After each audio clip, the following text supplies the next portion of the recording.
All right. Can everybody hear us? Ladies and gentlemen? Yes? Thumbs up? Okay, awesome. What's up, Drew, Austin? We have Christina, Marquise, and if you guys can see on our we have it right on the screen here. It looks like Hollywood Squares right in the middle, guys, is our special guest today, Sean Velasquez. Man, I don't get to hang out or, really see Sean much. But in the short period of time that we did hang out and see each other at conventions and whatnot, and we've had a long distance relationship. We have. To say long distance relationships don't work. We've made it work. We've made it work, man. We're on like 4 or 5 and over the years, I've been able to, yeah, man, I've been able to meet his team. He's been able to meet our team. And, I just have tons of respect for Sean, guys, because he's worked his way all the way up from an agent all the way to one of the top RGAs in the company.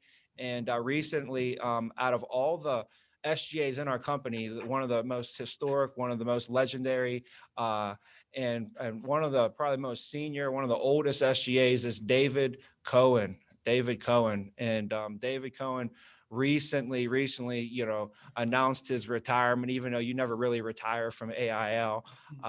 He quote unquote retired. And he partnered with all the people in the world. You got to think as an honor and a privilege. That's why I respect him so much, is David Cohen chose out of anybody. And David Cohen's a man of high integrity.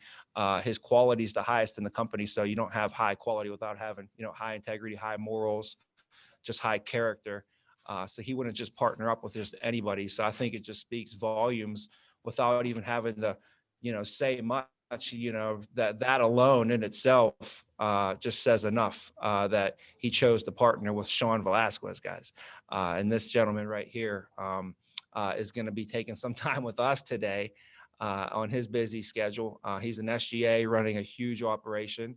And he's in California, and he's 2 hours on the other side of the time zone. So I think it's like bright and early, 8 o'clock. So we appreciate you hopping on early for us as well. We really do.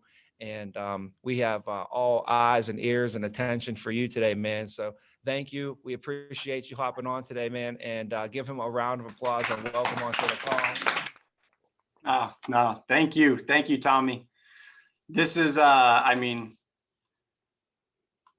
I'm the one that's honored, guys. I'm the one. I was, not speechless, but like textless. I didn't know what to respond to Tommy when he asked me to come and to speak to you guys. So this is a blessing to me. This is my privilege.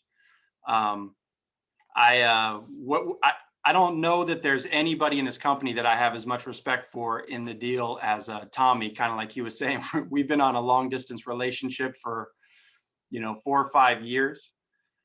We've talked several times. He's guided me through my career from a distance.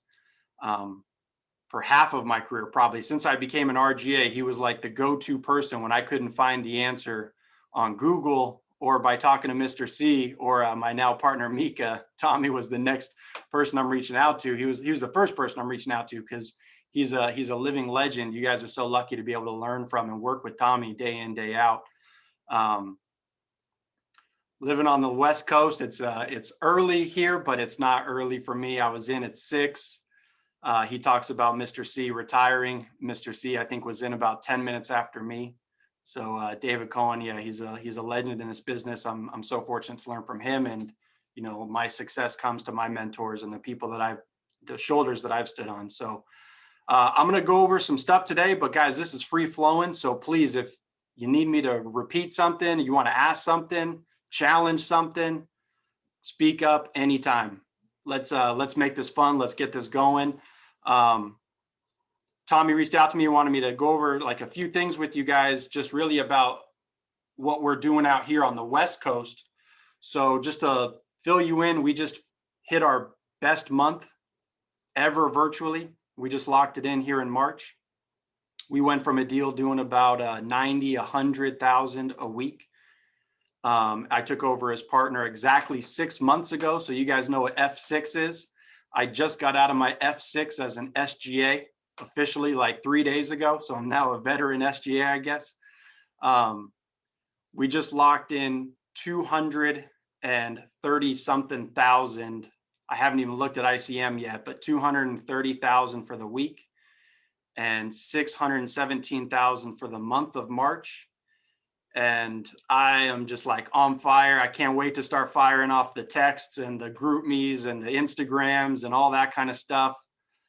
Because you guys know that servant leadership is the only way to be. And so it's always a privilege to serve and to help and do whatever you can work for others. So thanks guys for having me. I'm going to tell you guys straight up, no BS. I feel like I'm talking and looking at the future champs right here. This is like the ramp up, the recruiting year. You guys are putting a dynasty together. And I know that because I know who's at the helm. So I look forward to seeing you guys on stage. I look forward to taking notes when I hear some of your guys' speeches because it's coming. That stage run, I don't think anyone knows that path better than Tommy. So it's my privilege to go through some stuff with you. He's the trailblazer in our business.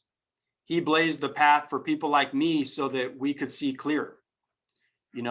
I knew better where I was going because of what he's done. So y'all are so blessed. When I was coming up, I was reaching out to him, and now I'm privileged to kind of reach out to you guys. He's helped me focus, and that's something I'm going to touch on with you guys today. He was always available to me. So please, if there's anything I can do, feel free to call me, text me, email me anytime. I'm happy to serve in any way I can with you guys. I blessed to be an SGA. I can tell you right now, I don't mow lawns. I don't shine my shoes since I retired from the Air Force. But if Tommy needed his lawn mowed, I'd be out there mowing it because of what that man's done for this company and for the path that he has blazed. That's the truth, Tommy. So all I'd ask for is a beer and some time. But if he needed his lawn mowed, I'd be out there mowing it. So I can't stress this enough, how lucky you guys are to work with someone that's really blazed the path for people like me. Sean, I think it's just funny because we had a leadership meeting this morning and I was running it from my house. and the guys were out in my window mowing the lawn. Oh yeah. And I was showing the guys, I was like, look, see this? I know you're probably sick of hearing me talk, but it's better than being out there mowing the lawn. I literally was showing them guys mowing my lawn like 2 hours ago. So it's crazy how that happens, Gio. Gio, come on, bro. It always happens. It works All out. right, sorry, I didn't mean to interrupt. No, you're good, man. If you guys want to say anything, please speak up and say.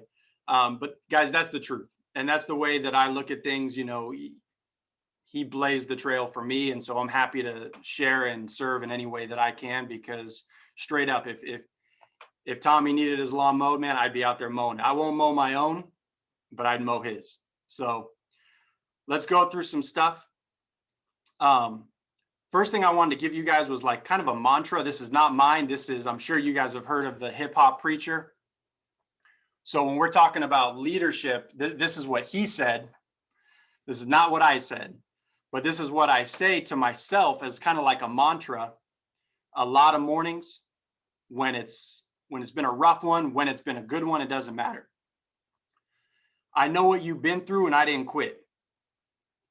I know what you've been through and I didn't stop. I know what you've been through and I didn't whine. You know what happened? I got my reward for it. Not only did I get my reward for it, now this part I'm going to paraphrase a little bit. My dog is getting his reward for it. My mom is getting her rewards for it. They get to live a different life because of what I went through. And had I quit, I would have been just like my father, who left me with nothing. You know, when I heard E.T. say that, it spoke to me. I've shared that with my leadership team a few times. You know, I don't come from anything close to money.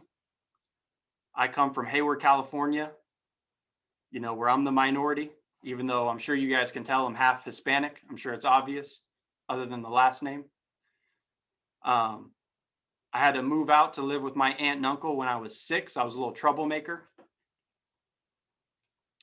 And then my mom couldn't afford to have 2 kids, so I had to move back with my aunt and uncle in Texas when I was in 6th grade and through junior high.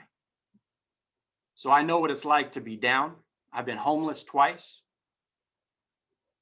And I know what it's like to know where every meal is coming, not just for yourself, but for your family. And so when I heard this, I was like, man, I know what you've been through and I didn't quit. How many times we think about, there's an easier path. What am I doing? To be building a business, to be a solopreneur, to be in leadership, I must be a masochist. I must love pain or something. But it's worth it. It's all worth it. I know what you've been through and I didn't whine. That's a tough one, but it's worth it. And now my mom gets the rewards for it. I grew up, you know, single mom. She's worked 2 jobs since before I was born. You know, now she works 1 just because she enjoys it. And it was all worth it. So all those like late nights, I saw your guys' Instagram. I saw Tommy was in the office. I saw Gio was in the office. I think it was like time stamped at like 11 something. Guys, it's all worth it. I don't know how many of those I had, how many 6 a.m.s I did, how many out of town runs I went through. I was still coding people as an SGA. I was still coding people virtual. I know the virtual world. How many of you guys have experienced the virtual no-show? That's like the new norm, right? We know the pain. It's all worth it. It's all worth it. So when you know it's all worth it, you got to try to figure out what to focus on to make tomorrow better. And this is one thing I learned, and I got this from Ray, the top RGA in the company in 2020, out of Papas. Adaptability is profitability. And it's the truth. Adaptability is profitability. One thing that leaders on every level must have is absolute certainty. You got to have certainty. And it's okay to have doubt. We all have doubt. We're all human. You got to have absolute certainty in the mission. And what makes that tough, especially, because we're all human, is when you got absolute certainty, but then all the problems come. And that's when you got to remember adaptability is profitability. You got to have absolute certainty in the mission, but not necessarily the approach. I served our country for a little under a decade, and I can tell you right now, no mission ever goes as planned. So don't have that expectation, regardless of what your mission is. If you're an SA building a deal brand new, you're going to take your bumps and bruises. If you're a GA, you've got some bumps and bruises. Now it's time to get the scars. Once you make it through as a GA and you're a shining MGA, you've hit the marks, you've earned that spot. Now you learn what pain is from a whole new angle. And it's okay, because it's all worth it, guys. It's all worth it. All right. A little bit about me, other than what I've shared. I spent 10 years, a little under 10 years in the Air Force. I loved every minute of it. I laugh every time I get on a call and, I see someone talking about being on time because I served our country. I can tell you right now, military are off time as often as everybody else. So the whole got to be on time. I'm no kind of drill sergeant. I think I'm laughing more with my team when people are running a minute or two behind or got that last minute bathroom break at 57 before the meeting starts on the clock. And we're the same way. I grew up with Mr. C in this business, former military, former special forces. I can tell you that there's no need to ever be a drill sergeant in this business. It's a tactic that can be used, but it's an approach. Just make sure it doesn't get abused. I like to say that because I served, that's the one thing that I got from the military. It's kind of like the opposite of what people expect.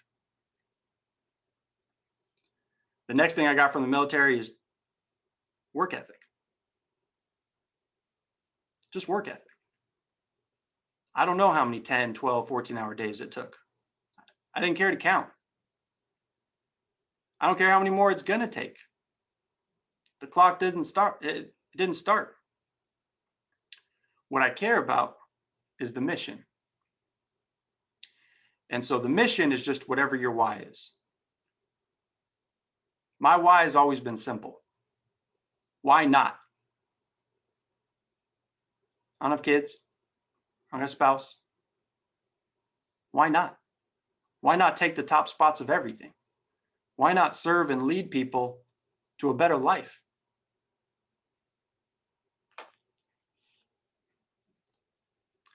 So let's talk a little bit about some practical things. And I'll kind of interloop some of the things that we're doing over here at Velasqez. So some stuff that I look at or focus on when, when I want to move something. Maybe something's not consistent, or maybe it's not fast enough. Maybe it's not hitting hard enough, just something I want to focus on. So let's start with recruiting. So for me, recruiting's two things. How many of you guys think you can finish this sentence? Recruiting's two things. You can either throw money at it, or you can throw what? Time. You guys heard this? Let me get a hand raise or a thumbs up if you've heard this before. You can throw money at it, or you can throw time at it. It's an age-old saying. Let me ask you guys another age-old saying. There's more than one way to skin a cat. You guys heard that one before? No? Some of you guys never heard there's more than one way to skin a cat? Okay. I'm sure there's more than one way to skin a cat, but you know what? You're still going to use the same tools. So I can tell you guys, out there, it's probably going to be the same tools required. The approach might need to tweak or adjust a little bit, because you guys are half the country away. Might not. But it's going to be the same tools, maybe not the same approach. So you got to throw money at it, you got to throw time at it. First thing you got to do, you got to focus. Which one do we need right now? And that might change. Maybe an SA's got to throw this, maybe a GA's got to throw that, MGA, a little different. I can tell you right now, I don't look at it the same. I don't think that money and time. I look at it different. I think there are two things you can throw at it. First one is money. You guys ever heard this saying? Money is time, time is money. It's the same thing. So it's not two things, that's the same thing. Money and time is the same thing. The two things you can throw at it is money and a Google. You got to throw money at recruiting, or you got to throw a Google at recruiting. Now, what do I mean by a Google? Let me get a show of hands if you're an entrepreneur. If you're a solopreneur, a mompreneur, a dadpreneur. If you're an entrepreneur in any capacity, you got to get real use to the best universities that have ever existed. Google and YouTube. And so when I see the recruiting's not firing off right, first thing I look at is money. Always look at money. I've been of the belief that, why am I going to try to compete with my personal time when there's so many professional recruiters out there? That's their industry. That's their mastery. So I'm going to throw money at it. With time, don't think we don't throw time. We use Text Recruit and abuse Text Recruit as much as possible. I love those text platforms. Tommies of the day like me, maybe Geo too, where we used to get the resumes, guys. I'm not kidding. I don't know if you've heard these, like walk uphill in the snow stories, where we would get RMS and it would be a ream of paper. And you would sit there and you would dial this ream, but to make it, it was like AIL wanted to, I swear there was like cameras. They wanted to laugh or punish you in some way. They wanted to laugh because the stack of papers, one page would have like the first name and the email, and then maybe like the third page would have a phone number and the last name. You'd have to flip through like 5 or 6 pages to find a name and a phone number. If you wanted the email, you got to flip through like 7 pages. You remember those days, Tommy? You come in calling RMS at like 8 a.m., 7 a.m., whatever those, and you would be flipping through stacks of paper, take like 6, 7 pages just to find a name and a number to call, to finally call one resume. And then I don't know what happened. Maybe we found Excel or something, or maybe this was just a West Coast problem. And all of a sudden, names and numbers started showing up on Excel documents, and they were all in a line. I thought that was like a miracle. Now, today, we use these tech services, and I love them. If you guys have tried those, it was a game changer for us about a year ago, as far as time. But money is time. So here's where I see the tricky thing about money when it comes to recruiting. It's almost never a money problem. If it's a money problem where there's like a ceiling and you've got a leader that says, okay, I'm going to invest in my business, finally like the stars aligned and they finally invest, that's typically just a business development problem. They don't quite understand risk reward, ROI. Now, when I was in the military, I was also studying at UC Santa Barbara. You guys ever heard of that school? The parties are infamous. I was there during its heyday when we were in the Princeton, like Playboy's top party schools in the country. I think we were number 3 and number 2 when I was there. It was hard to focus. So thank you, Santa Barbara, for teaching me focus and also teaching me accounting. I was studying to be a CPA. And after 5 years of studying and 6 years of partying, I knew I never wanted to be a CPA. Never wanted to put that down actually in my resume, but I got the degree anyway. And so that's where I learned a little bit of business skills, but I can tell you right now, you don't need to go to a university. You got YouTube University. Don't hesitate to hit it up. You don't need a college degree in this business. It's so simple. It's not easy by any means, but it's so simple. And so with recruiting, you tend to have one of two money challenges, either an investment challenge or a referral challenge. You see, to me, growing the business, you want to drive the Rolls Royce. How many people want the RR on their car? I know I want the RR, the two-door. I want the sport version. I don't want the four-door. Maybe when I get to my 40s or something, I'll like the four-door. I don't know. Right now, I still want the two-door.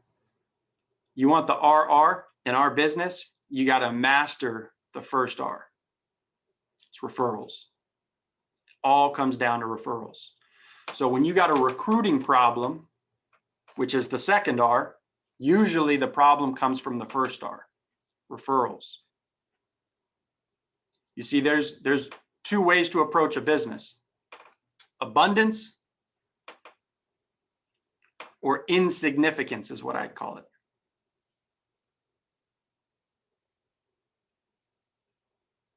I like to use that word because nobody wants to be insignificant. So you got to go for abundance.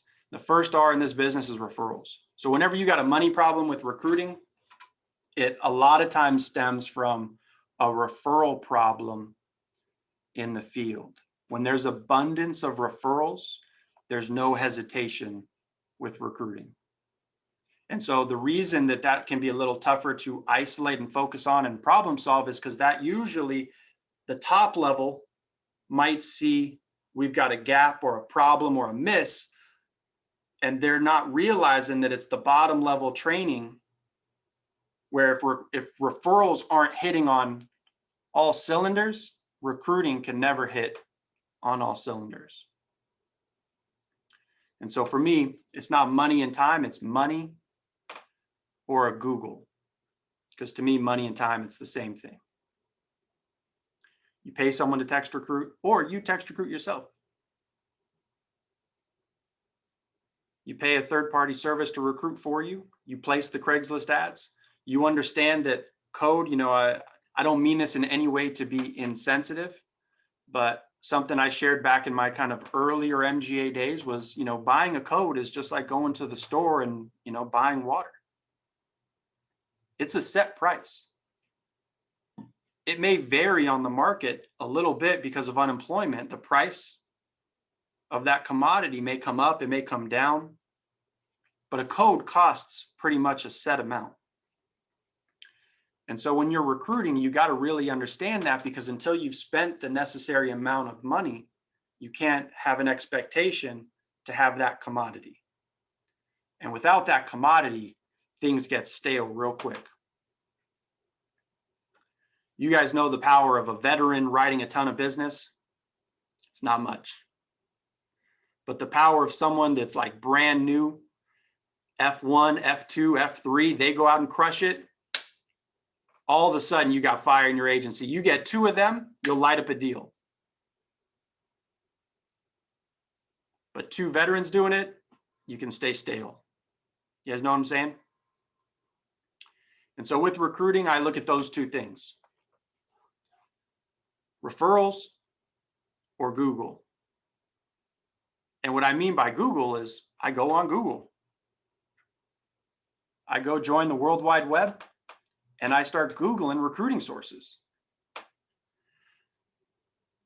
Novelty in any business is needed. And so I'll go find a new source to start driving recruiting if I feel any source is getting stale. It's not driving the results. It's not driving the energy. You want to typically keep it if it's consistent, but you got to throw something new into the mix. One thing in our culture we have not been able to get down is personal recruits. That's kind of like I wouldn't quite say our Achilles heel, but that's going to be, Q3 project. Q2 project, what April and May, these guys are going to hear me, obsess about is recruiting. We historically have been a deal that does 15 to 18 codes a month. The last 6 months, we've been averaging over 30 codes a month. And these guys will not hear me say anything less than 50 coming Q2. And so for all the SAs, the GAs, and the brand new MGAs, this is the thing that I would tell you about recruiting and about your beginning, like whether you're a brand new SA, brand new GA, brand new MGA. You're best when you have no knowledge of what you can do.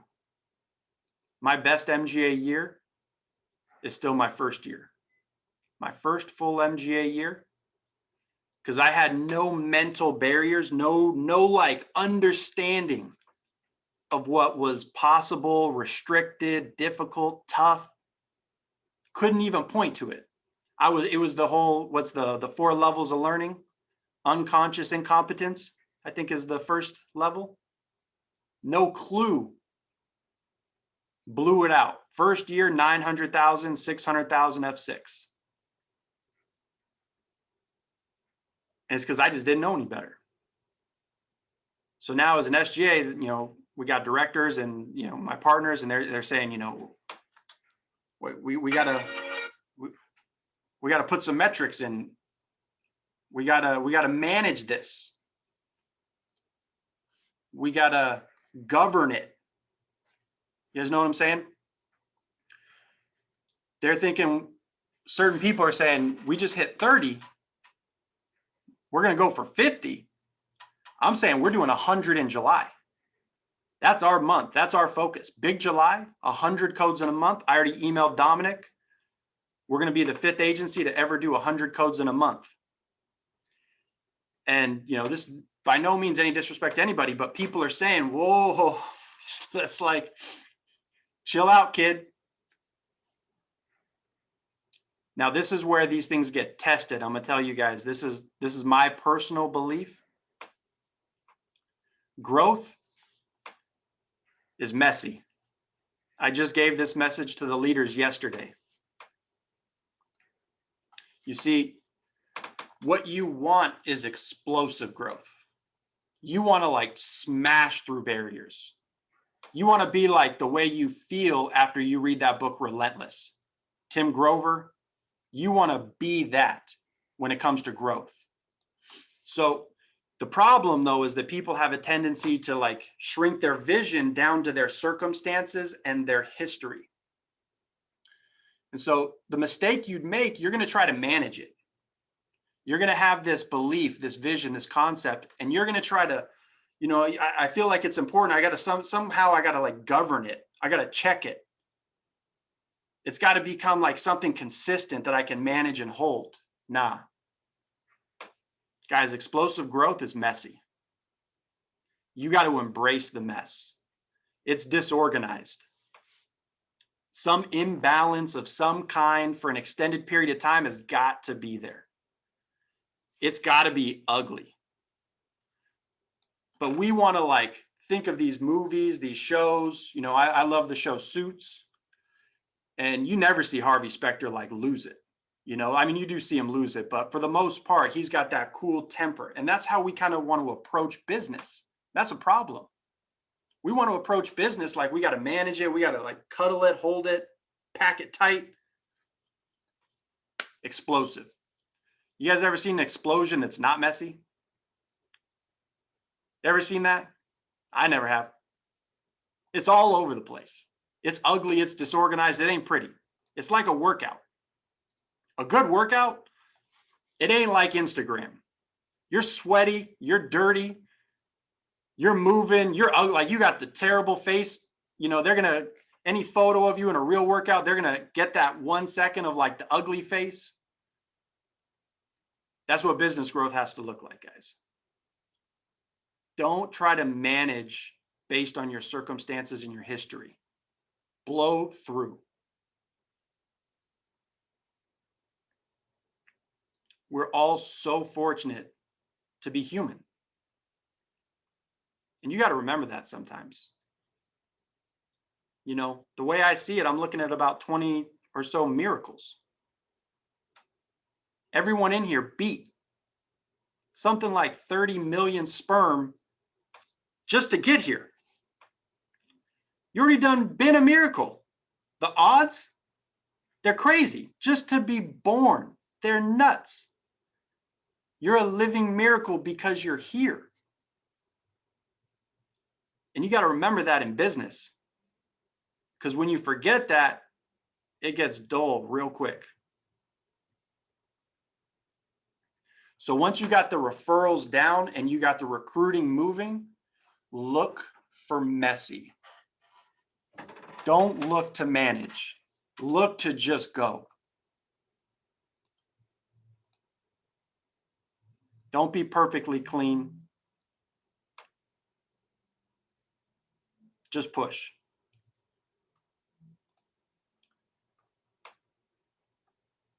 So now with training, I would say 9 out of 10 times is one word. It's focus. Harvard did a study. I forget how many 7-figure earners they surveyed, but it was a Harvard study done where they asked a certain number of 7-figure earners, what is the one trait that is a barrier or a ceiling for 6-figure earners to get to your level? Vast majority said focus.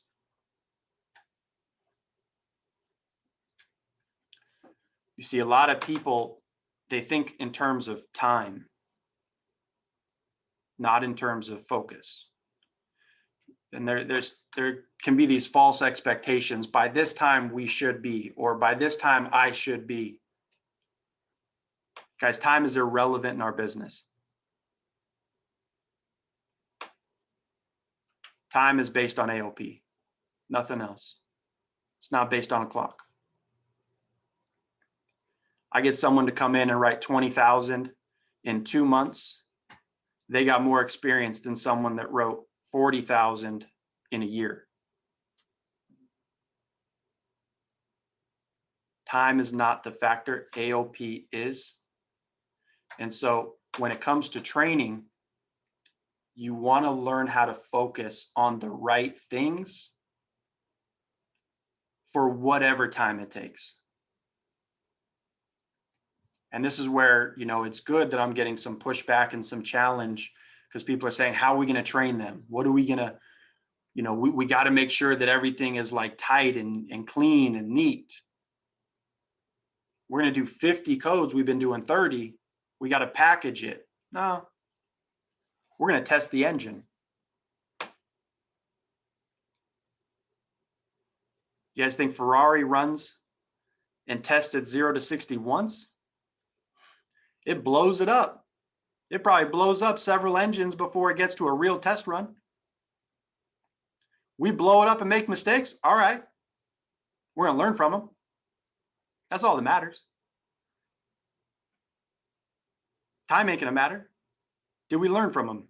That's the only thing that matters. So with training, we're going to double up and see what happens. We're going to find our little kinks and pokes. Historically, our poke has been the same as a lot of people, referrals. We got a lot of people that need those leads every month. And believe me, I was a field horse. I was in the field as an RGA writing 3 mil. I get the need for leads. Referrals is where abundance is. We've been able to 3x our referral collection in the last 6 months. We've focused on nothing else. We changed the approach and we focused on nothing else. Most of the time, that's where any type of training problems are referral problems or phone problems. Rarely do I see someone having a training problem with closing. But the ego tends to go towards the closing aspect, because when I can close, I get less rejection. So I feel better. Referrals is where abundance is, especially in this virtual world. You could get away with being a top closer back face to face and be okay with referrals. But now that we're all virtual, you got to master referrals. So with training, focus on one thing at a time. If you got any misses, stay on that miss until it's mastered. Read the books, YouTube, Google, stay on it till it's mastered. There's so much out there. And then with leadership, that's the most fun. You know, with leadership, you got to be a therapist.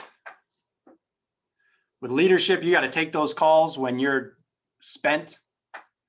You got to answer those texts when you're not feeling it. But that's where the reward is. That's where fulfillment is. That's where the fun is. It's not meant to be easy. It's not meant to be simple when you're working with the human animal, as Tom Ballou says. You know, that animal can do a lot of things on a lot of different days. You got to be able to adjust your approach, listen and learn, and then challenge. So with leadership, remember, you got to learn and listen, but then you always got to challenge. And that's what I see people miss sometimes. You know, when you got a leader that's struggling, usually you'll hear them say something like, you know, Tommy, I only say this to you. I don't say this to my team. You ever heard that before, Tommy? I'm not like this with them. And so when you got a leader in that state, what you got to realize is we believe you, but your emotional wake is felt before your words are said. And not only that, when you got a leader that's in a down state, it's not about the things you're saying that we're worried about. When you're down, it's all the things you're not saying that are the problem. When you're down, you're not challenging. When you're down, you're not inspiring.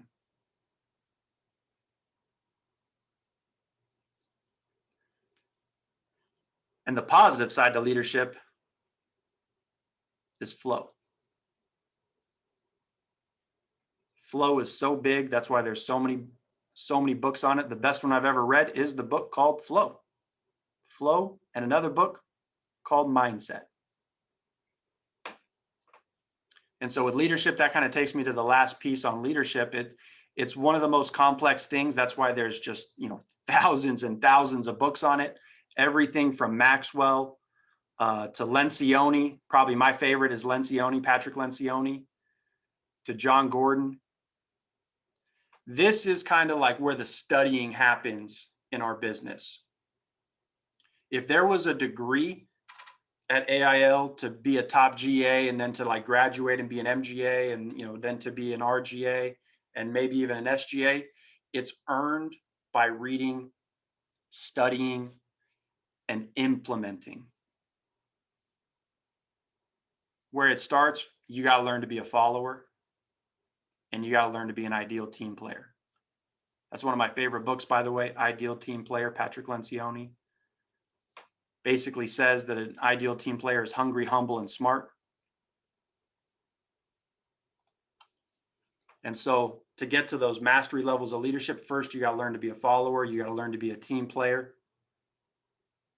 And then you start to learn how to navigate all around the place. And so remember, leadership development, it's all about developing yourself so that you can pour into others. It's not more complex than that. The difficulty is it never, ever ends. There's 6 books sitting on my desk right now. I'm a 100% nerd. If I can give you guys any advice, you know, reading is it's not a genetic, it's not a gene. Leaders are readers, but no one's born with that gene. It's a choice, a decision that some people make and some people don't. And so I'll hit you guys with one of my favorite quotes about reading. And this one hits you right in between the eyes. So just, you know, my apologies, be ready, not meaning to offend anybody. If you know how to read and don't, you have nothing more to contribute than someone who can't.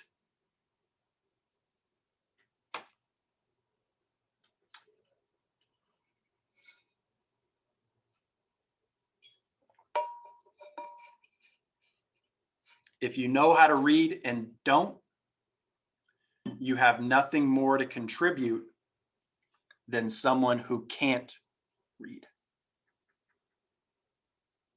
Don't forget that. When I heard that, I was like, oh, dang. Well, I can see where I need to fix my routine.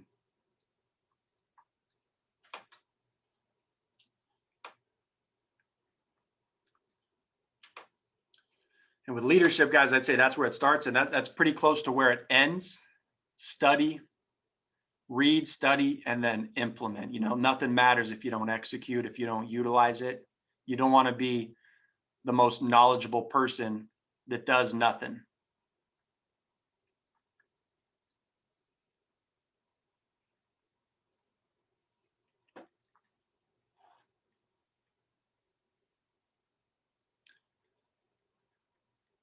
That's what I got for you guys. If you guys got any questions, I'm free. I got no restraints on my time. So if you need anything, if you want to ask anything, whatever you guys got, I got plenty of time to give. Okay, awesome. Thank you. Thank you for taking some time at the end for some questions as well. I was hoping we'd have some time. So I'm just gonna get an energy drink real quick. Yeah, go for it. We're here right in our office in Chicago. And do we have any questions here before we go virtual? Yeah, here, we'll pass the mic around. All right, Sean, thank you for getting on and, talking to us today. I know you guys have some of the highest retention. So I just wanted to know, I know you're doing a lot of virtual now. What is like the end of your sale process? I mean, you still obviously go for the solidification. Do you have like a system for your mailing, coding out the leads, all that good stuff, like just to stay on top of things? Yeah. So retention, I think, is what we're known for probably the most, and historically 100%. So with solidification at the end of the sale, if you're having a problem there, let me preface like this. If that's a challenge, meaning that your gross to net is below 85, I would say you probably want to solidify a little better. If gross to net's below 85, that would be my go-to to say, hey, I need to inspect this person's business. Now, when I go to gross to net, I'm going to look at two factors: withdrawn and cancel at issue. I mean, I don't mind. I've got if Tommy, if you can give me the share, I'm not sure, maybe I already have it.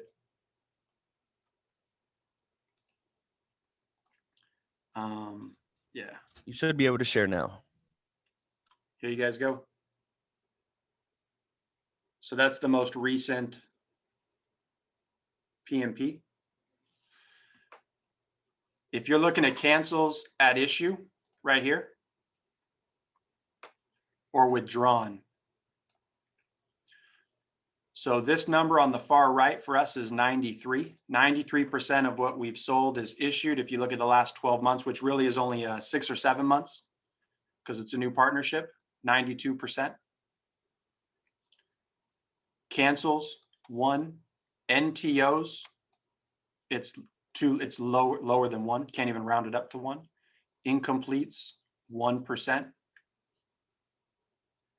The first thing I look at, remember, is right here. If this is below 85, that's where I check to see if we got a problem.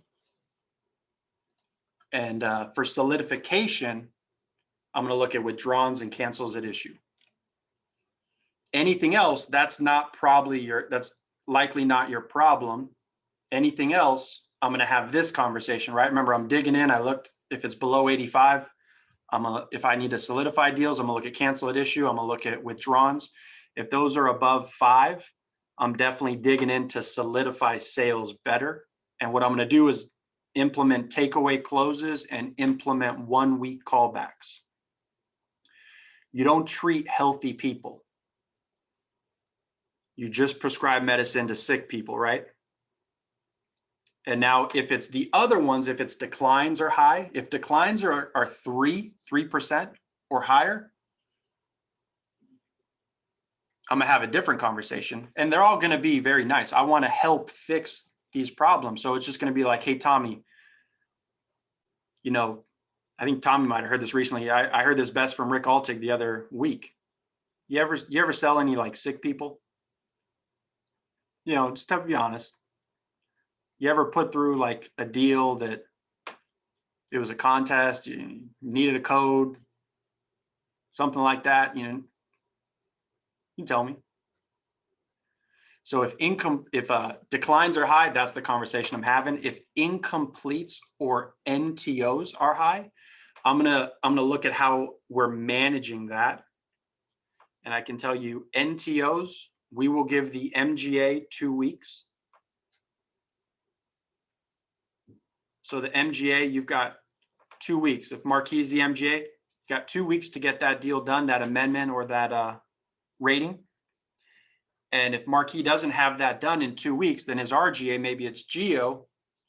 Geo is going to recode that within his RGA family on week 3. So after 14 days, he's moving that. If they don't have it done in 3 weeks, it's mine. It's the SGA's. And we're real strict about that. We got the rated amendment report. We just inspect it. And so that's why, I mean, for the whole agency, I think it was less than 1% of NTOs. It's rare that we have an NTO, a Paul mod that didn't get done. Incompletes, as Tommy was saying in the beginning, I'm blessed that Mr. C is not really retiring. He's watching our back end and he's the best, he's the GOAT in that. And so he's moving. If you're not doing your Wednesday bulletin, it's in someone else's hand.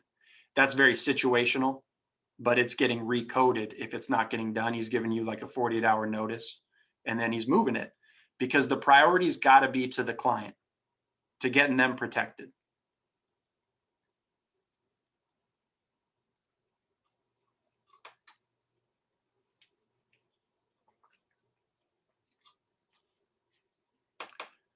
Does that answer your question?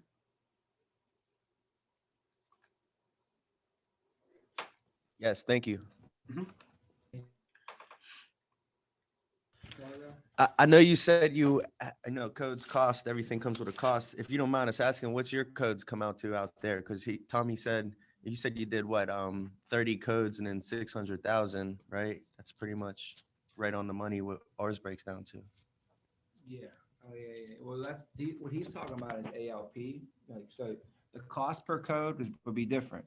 Like he's doing 30 codes a month, okay, and they're doing 150,000 a week, right?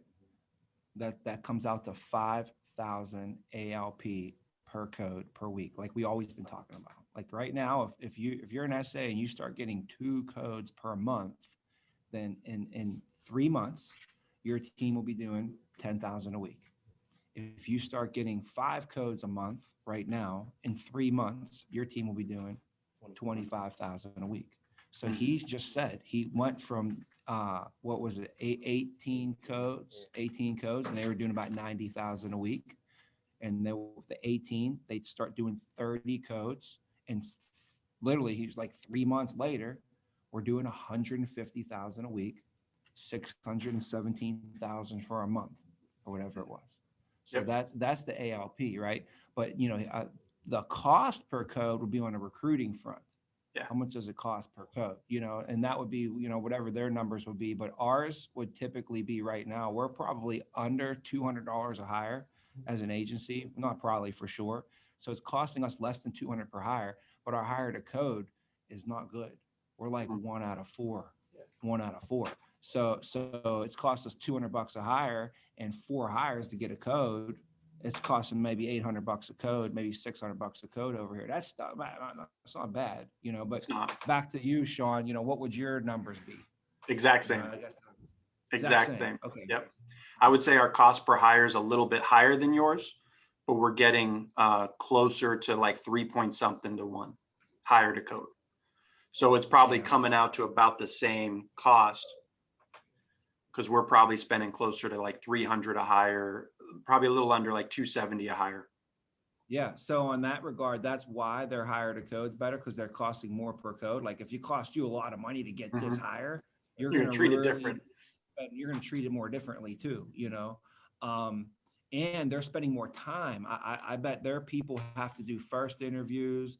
Their MGAs are probably running the groups, over here. Like most of you guys aren't doing first interviews, and you're not running no groups, so you don't got a lot of time or money invested. So therefore, you're not treating the people in your pipeline as valuable as if you spend $1,000 on this person. You make sure their ass got their license. You know what I'm saying? You'd be taking them to lunch, dinner, breakfast, coaching them up, making, going to visit their grandma with them, all kind of stuff, right? We're not doing that, but that's something. But the question off of this is bounce back to you, Sean, was what are you doing for your hire to code to get a better hire to code? So what we're 100% virtual. So there's no firsts. We're webinar only.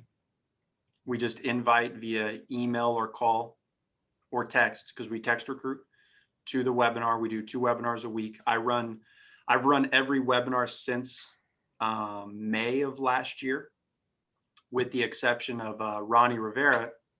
He just started running one of the webinars per week, and I run the other one probably in the last month. And then the MGAs, RJs will do the finals, and we'll check in on their pipeline management once a week. My partner Mika really takes point on that. And we'll go through person by person, everyone in the pipeline, to see what's the update.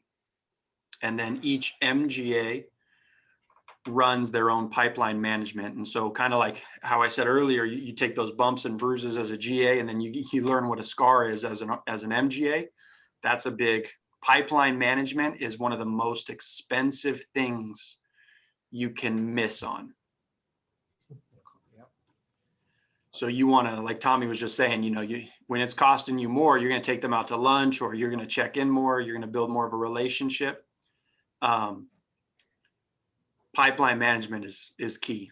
You want to get that down as close to 3 as possible. I mean, the lower it is, the better, because that means you're getting more of your people out into the field. And I'm sure you guys know how many people go out there and surprise you. But it all comes down, kind of like the business Tommy was saying, the math is going to be so close all the time. This many codes will lead to this much production, which will lead to this much growth.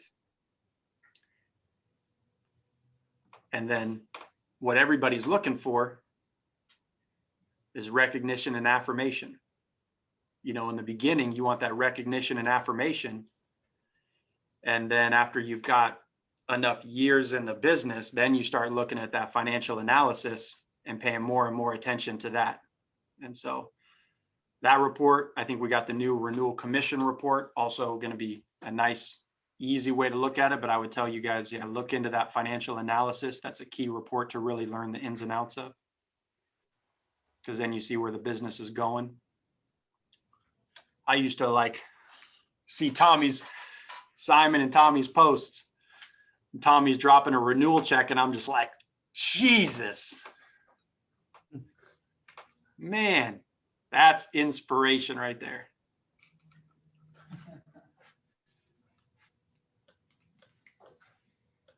There it is.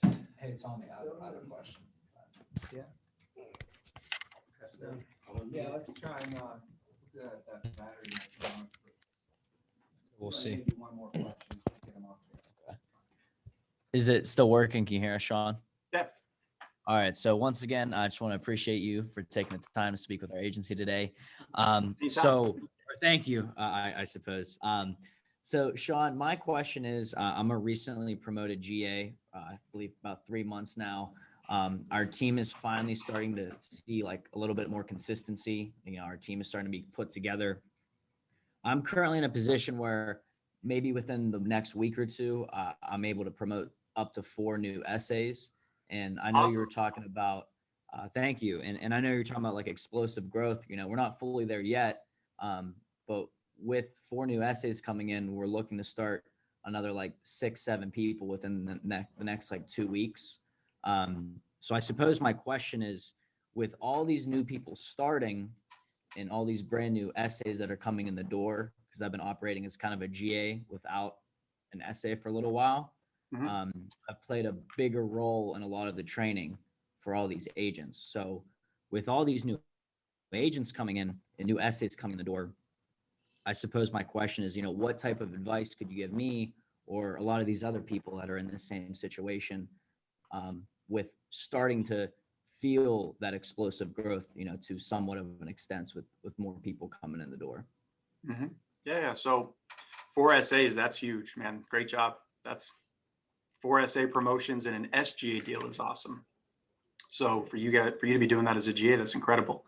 So what I would tell you is just first, I'd have that thought, I'd have that internal dialogue. I got this from Basu a long time ago. Promotion without proper preparation is punishment. And so with the SA deal, I look at really simple. There's a lot, I've heard all kinds of, requirements to become an SA. What I care about the most is referrals. So in SA, you got to be crushing referrals. That's the number one thing, because I got to know you're going to teach that.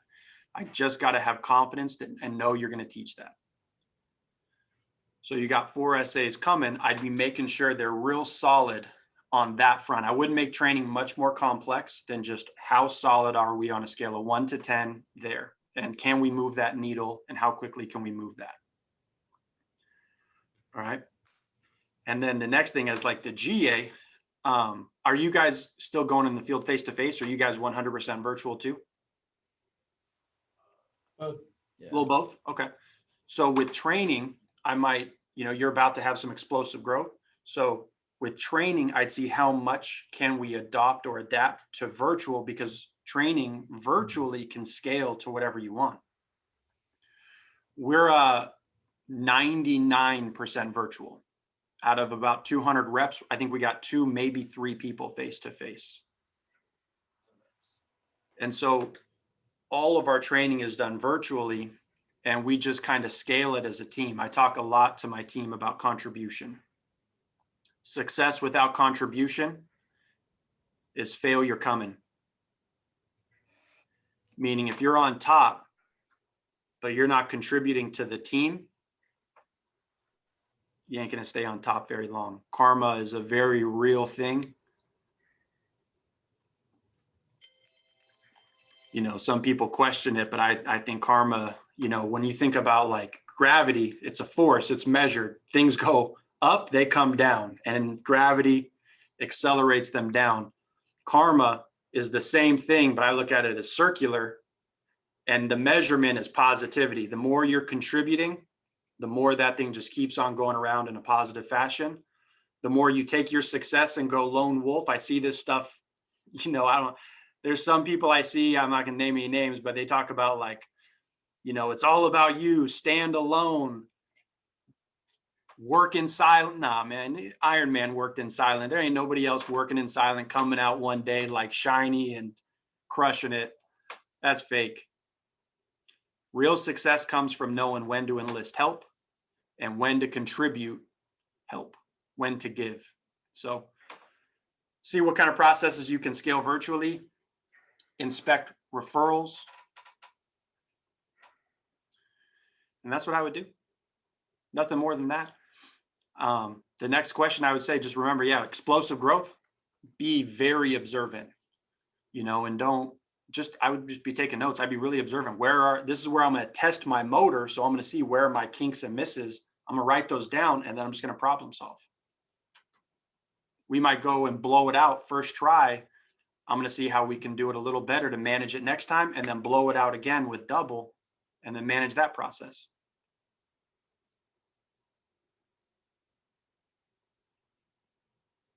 Thank you.